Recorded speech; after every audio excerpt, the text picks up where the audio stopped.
All right, let's chat NWSL weekend action. We're going to break down some of these games for you. Let's start with the big winners over the weekend. We're going to chat about teams who walked away with big wins at least, by 2 goals or more. Let's start with the biggest one, Lisa. We had Racing Louisville FC versus Chicago Red Stars. I love that we're going with this one first because you and I could not have been more wrong about this match. If memory serves me correct, you went with Racing. I had this one pegged as a draw, and Chicago Red Stars said, "How about we put on a lopsided scoreline as well?" Coming off of a 4-0 loss against Chicago Red Stars, they go to Louisville and get a 4-0 win of their own. What were some of your takes from this match? I mean, Mallory Pugh, welcome back. Welcome back, Mallory Pugh. She was dealing with a bit of an injury over the last several weeks, a little bit of knee inflammation. Head coach Chris Petroselli saying before the game that he was giving her some rest. She was mentally super sharp, ready to get back into this game. And I mean, the opening 3 minutes of this match, she gets on the board, opens up the scoring for Chicago. And then on set pieces, Pugh is their go-to set piece taker. So she also notches 2 assists in this match on set pieces, 2 different areas of the field, one from the far right side, one from the near left side. She ends up getting 2 assists on goals that Yuki Nagasato scores, who another player that really has not had a lot of production, especially with the Chicago side this year, really struggled. I mean, that's something that Chicago has struggled with, getting on the board and scoring a lot of goals. Defensively, they've had a lot of injuries. They've gone through a lot, but they've still been really sound defensively because Alyssa Nair in goal has come up with huge saves and really kept her team in a lot of matches. But it's been the offensive production that has something that Chicago's really struggled with. But a brace from Pugh, a brace from Nagasato, 2 assists from Pugh. They looked incredibly dangerous. They controlled a lot of the game. They had a lot of momentum. They were able to work around the spaces around Racing Louisville that was really impressive and fun to watch. And meanwhile, for Racing Louisville, they struggled in this match to keep possession, to slow down Chicago and what they were able to do. Racing Louisville is dealing with a bit of rotation in their formation that they're trying to play. They're trying to add a little bit more support and stability in the midfield. So it's not just 2 rookies in Jalen Howell and Savannah DeMello, but adding in Chuang Wang into that midfield to give a little bit more depth and personality. But against a very experienced Chicago side, it wasn't practiced enough from Racing Louisville. So Chicago steamrolled Racing Louisville. I'm going to say it. I Yeah, it was a little bit of a flip of the script for me because we've seen Racing do really well on set piece opportunities, whether they're stoppage and play, free kick kind of plays, or corner kicks, right? And we saw Chicago build on their set piece play as well. It's a method of which they've been scoring goals this season. It was good to be able to see them be able to continue that, this late into the season for them. But I'm with you. I think it was the Mal Pugh show, 100% in this match. Literally from the beginning, the Red Stars getting on the scoreboard in this one right in the 3rd minute. And I think what I really loved about this was it was this kind of link up between Bianca St. George's and Mallory Pugh. This sort of, I wouldn't say actual like duo pairing because she's in a wingback position and you've got Pugh who's kind of constantly running everywhere. But these 2 particular players for the Red Stars have had some early season chemistry, and maybe perhaps it got a little shifted as both of these players are personnel for the U.S. Women's National Team and the Canadian National Team. So sometimes when you have like a disruption in the club play, sometimes you got to like work your way back into it. So the sort of seeing these 2 be able to link up pretty early in this game, I think, kind of bodes well, I think, for the Red Stars moving forward. Now, these 2 players are called in to U.S. camps and Canada camps outside of this game. So we'll see if that's going to be a little bit of a disruption between these 2 as they just got back to this moment. But it was nice to see that the 2 of them can still sort of a link up a bit. And Pugh just getting another goal, getting another couple assists. I mean, your 2 goals, 2 assists, that's a massive game to go off on to the senior camps. That's huge. But yeah, love this game for a player like Yuki Nagasato. I think she's a player who made her return to Chicago, a team that she's been with since her arrival to the NWSL and then briefly spent that one season in Louisville, but is back now and is another player who has tried to get kind of, I think, integrated back into this system, because while she's back with the Red Stars, it's a new system for her that she hadn't necessarily played in with the Red Stars prior. And I still think that the Chicago team was kind of figuring out like how to best utilize her, quite frankly. So to see her be able to get on the scoreboard as well, I think was very, very, very big. I think maybe lifts off something for her as a player. But I think if you're the Red Stars sort of looking where you're at going into this weekend and then where you're at coming out of, big win for them. And loved. I was laughing through this game a little bit, Lisa, because I was like, oh my God, we're gonna come on this show, and we were just like completely wrong with this pick. I love it. You like it, I love it. Congrats to the Red Stars. We had another win though. Let's talk a little bit about Portland Thorns FC versus San Diego Wave FC. Wave on the road in this one. Doesn't matter. They took all 3 points. 2-0. Alex Morgan gets one of these goals, extends her lead in the Golden Boot race with 13 goals. Let's talk about it a little bit. This game for Alex Morgan was fantastic. But prior to 2022, Alex Morgan had not scored more than 10 goals in one NWSL season, including the Challenge Cup. She has 17 goals. That's 5 more than she's ever scored in 1 year before. That's including the Challenge Cup in previous years. But this match for Alex Morgan was, it was unstoppable. The fact, there's so much to break down in this one. I know that a couple people after the game were asking me, who hadn't watched the game, what happened with Portland? Because Portland is a team that people thought were going to win this one. We both had Portland. Yeah. In this match. We thought after the midweek action, a bit of a spanking from North Carolina to Portland, that Portland was going to be fired up, ready to go. And they were. I think Portland played an okay match. They did. They controlled a lot of possession in this one. But they had breakdowns that didn't really work. On the clearance, that the initial goal from Kristen McNabb comes off of a bad misclearance from Portland Thorns. They can't get the ball out, and it ends up still being alive for San Diego, and Alex Morgan lays it off. She ends up getting the assist on this one for the opening goal from McNabb, and then Morgan notches one of her own before the second half, or before the halftime. And then San Diego locked in defensively, and Portland could not break down 11 defenders of San Diego. That's what it was. Alex Morgan was the highest player for them, and she dropped back. It wasn't really a low block, because as soon as San Diego got the ball, they expanded and they looked to go, but their defensive discipline to get back every single time they lost the ball was really, really impressive to watch, and Portland could not break it down. But the goals from Alex Morgan, she's on top of it. And I love the little banter on Twitter between Alex Morgan, Mallory Pugh, Sophia Smith. They're going back and forth with each other about, oh, Mal Pugh got a brace and 2 assists. All right, I got to see what I can do. I love that banter back and forth between those two, the top front runners of goal scorers. And Alex Morgan, she cements herself at the top again. Yeah, iron sharpens iron, right? That's the saying. I love that. This trio of players are sort of, trying to motivate each other. It's a trio of players that we'll likely continue to see at the national team level and in some capacity, continuing to get time together. So I love that. I love that energy from the 3 of them. But we're talking about, a massive game for Mal Pugh and her club. And this was another massive game for Alex Morgan and her club, quite frankly, walking away with a goal and an assist in this one.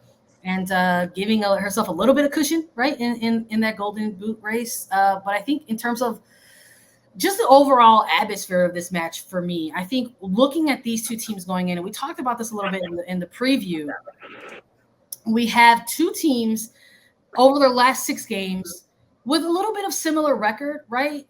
Now with this game officially being put to bed, it's 3 wins, 2 losses, 2 and a draw for these 2 teams over their last 6 games. So walking into this match, it definitely had that little bit of playoff energy for me. For sure. We're talking about at 3 teams going into this weekend all level on like 28 points. It's and like coming out of this weekend with a completely different standings, which we'll go over towards the end of this episode. But that was what I was looking at. I was like, okay, let's see like which team is going to come out on top, because there's not going to be a draw in this one. Like this type of game so late in the season absolutely gives you that type of energy. Like, will these two teams actually, in fact, meet once more outside of the regular season? And we saw some good stretches of play from Portland, but just unable to get through in the back of the net. Yasmin Ryan is continuing a really good regular season for this Thorns side. We saw her really kind of amplify her play a bit during that January window when a lot of players were gone. And I love seeing that kind of energy out of a player. Like the whole concept of like, this is my time. This is my opportunity. I'm going to go out here and play my ass off. And I'm going to force the coaching staff to have a problem, because you're going to need to keep me in the starting 11. And I feel like that's what Ryan has done over the course of these last, 7-ish weeks or so. So really like the stretches of play there. Seguida looking, good on the ball, and Smith still like cutting up, back lines. But San Diego, Girma versus Smith, always a matchup that I'm looking at. Loved that in this one as well. But just maybe we're looking now at a San Diego Wave side that is past their slump a little bit, and we're looking at a Portland side that is maybe starting to hit theirs. So I love this game. I thought it was really good stuff on both sides, and love watching the expansion side coming out on top. I do too. Sandra, I want to just touch on something. A lot of times, as broadcasters, we have the privilege and the honor of speaking to coaches before games. Yeah.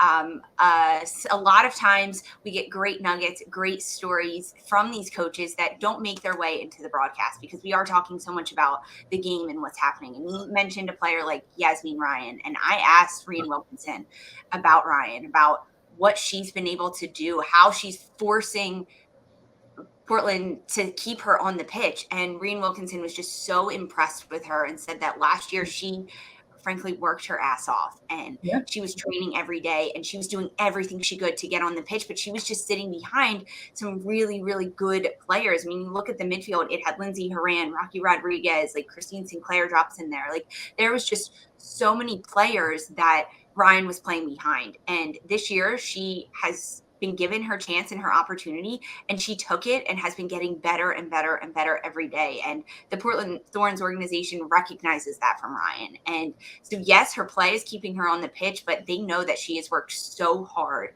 off the pitch in the off season last year when she wasn't getting consistent minutes at all to prove herself. So it's little moments like that I just love to see a young player thriving, and Ryan is completely thriving for Portland right now.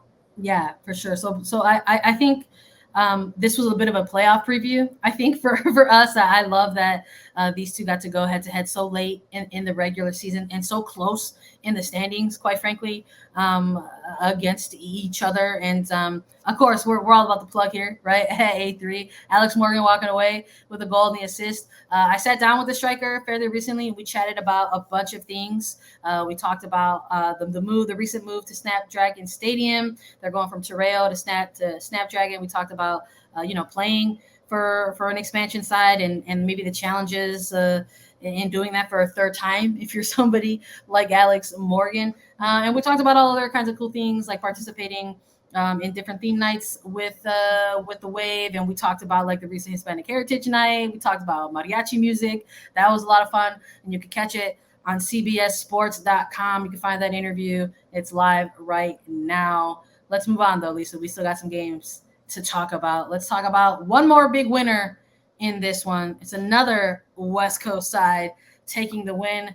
Angel City FC going to the East Coast, facing New Jersey, New York, Gotham FC. They walk away the winners in this one, 3-1. Angel City hitting their stride maybe a little bit at the right time. What do you think? So we both had Angel City to win this one. So winner, chicken dinner on our behalf. I was not expecting this many goals in this game. The way I do my notes during games, I like mark out a piece of paper and I have my goals and whatever. And sometimes I leave a lot of space for all the goals that are going to happen so I can keep track of them. I didn't leave that much space for this match. I did not think there was going to be a lot of goals. I had to get a new piece of paper in the middle of this game as I was calling it because goals, 3-1. It starts off really early in this match. But before any of this happened, we have to talk about the no goal that happened. We have to talk about it because in the opening 15 minutes of the match, I think it was the 12th minute or so, there was an opportunity for Gotham to get a goal, and it was a goal. I'm going to say it was a goal. Sandra, I want to know your thoughts on this. I was on the call. I gave my thoughts. What are your thoughts on this? Ifeoma Onumonu, no goal. Look, weren't we talking about cameras just like, a month ago? Didn't that come out of the big, Board of Governors meeting? There's going to be cameras at these games. We're going to have the angles going on here.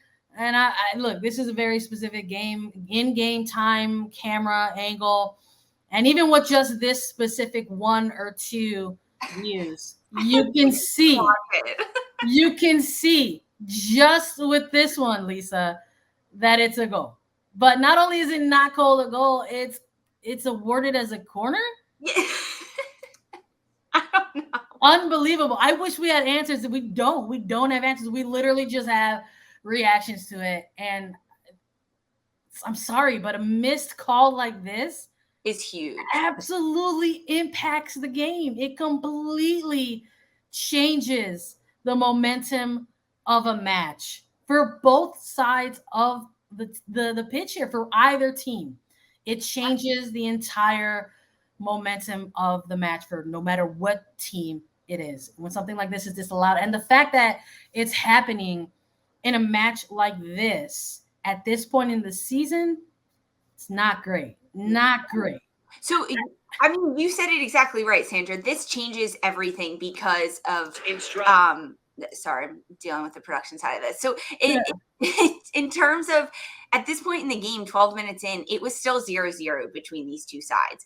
And because this happens, whatever, they miss the goal. Like sometimes that happens. There's no VAR, but why it's called a corner kick, I have absolutely no idea. It should have just been Didi Hedachic's ball as a goalkeeper, considering she saved it, even though it went in.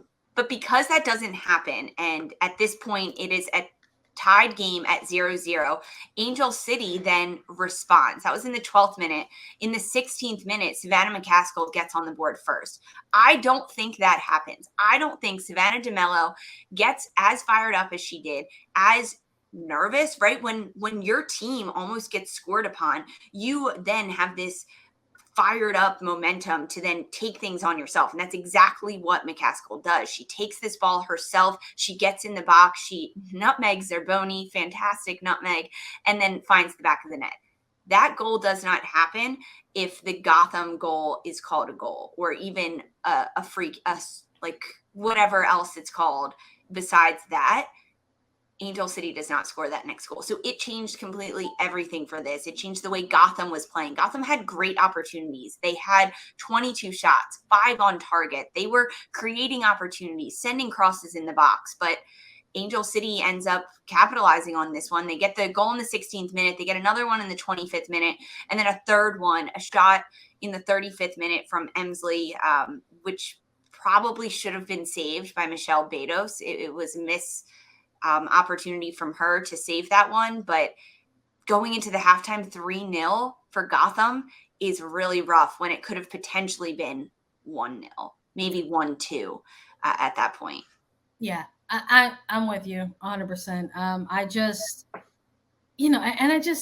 I'm sorry, you can't look at this match in particular and look at these two teams, right? And say, well, what does it matter? Like, Gotham has been struggling all season. Like, they're not going anywhere, but that's bull. That's like a really bull, I think, take for someone to have, because it's just like you're trying to close out your season strong. You're trying to close out your season on momentum, and if you can potentially get a result or a win against a team that's in the middle of a playoff push, because this ends up benefiting Angel City in a number of ways, right? They're still keeping pace on the table.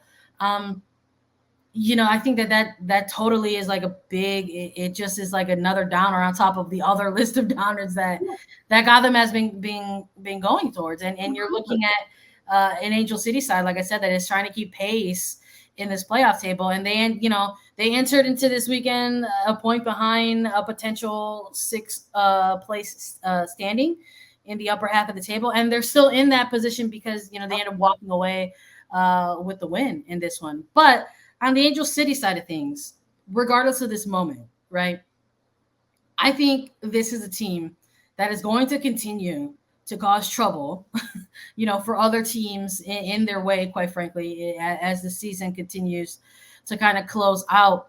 I thought this was a game that was tailor-made for a player like Simone Charlie. I thought there were moments where we saw this Gotham FC side. They're trying some things, right? They've got their interim in Hugh Menzies. And this coaching staff is perhaps trying to just get different looks, get opportunities for more players out on the pitch. We've got to see the start with Taylor Smith for Gotham in this one. And I'm just like curious to sort of see like some of these in-game adjustments that we were seeing from Gotham is just to sort of get more looks at players on the roster, quite frankly. And then but in doing that, maybe you're opening some space on the pitch in areas where you didn't anticipate. And you see a player like Charlie going out there and absolutely taking advantage of these pockets and of these areas. Right. So I think even with that early moment, even with that sort of that blatant kind of miscall, you see a team like Angel City kind of go in and take care of business. And I think that's just the continuation of the momentum that this team have had for the last few weeks, kind of, really trying to chase, a playoff position themselves, so they're undefeated in their last 4 games. It's a little bit of a win kind of situation, but they're hanging in there. They're absolutely hanging in there.